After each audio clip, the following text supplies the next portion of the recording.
We're starting 2 weeks later than planned now in 2011, so a fortnight longer for the new world champion to ponder just how he'll be defending his crown.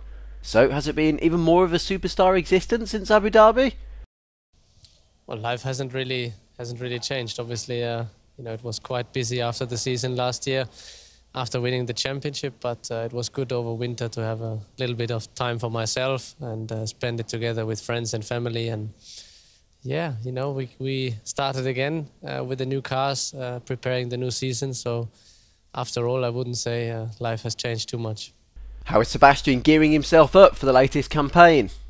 Well, I mean, obviously, last year was last year, and we have a totally new season this year, and we look forward to that. We seem to have a good car, but it's still early, far too early to tell, so we have to wait and see. A lot of changes, so a lot of work in the winter involved, and trying to make the whole package ready to start the new season. And preparation work is obviously it's very busy now, and we all try to do our best to get the best possible packaging together. Obviously, we all know the reasons for the Bahrain Grand Prix being postponed, but there were discussions over whether it should have been called off earlier. Well, I don't know. I mean, I think we will never know the answer. Maybe later on in the season we might go there, but for sure now I think the decision was made and it was the better choice not to go. So the start of the season is a little bit delayed, but you can never have enough preparation to make the car ready. So I think after all, it's a new situation we have to deal with, but it gives us a bit of more time on the track as well to prepare the car. Quite a few technical changes for this year, with Pirelli's introduction top of that list.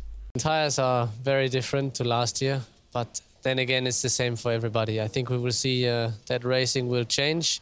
I think one stop is impossible at this stage, also two stops, so it will be at least a 3 or 4 stop race. And I think it will make it very interesting. The question is if it is a good thing for us or a bad thing. I think it's hard to say now, because obviously we need to get going first and see how the races unfold. But other than that, we have the rear wing, which should make overtaking a bit easier to us. A lot of questions, but I think we will find the real answer only when we start racing, really. In 2011 there'll be more overtaking, in theory anyway, thanks to 2 driver aids in particular. Well, I mean, KERS obviously is the same for everybody. So you've got KERS in your car, but also the other guys got KERS, so it doesn't really make a big difference in the end of the day. I think, obviously you can use it both for attack and defend.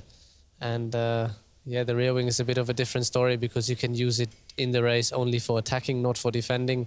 I just hope it doesn't make overtaking too easy, because then it would make the racing artificial, so we'll need to see. And that number 5 car number has now been replaced by a slightly more prestigious single digit.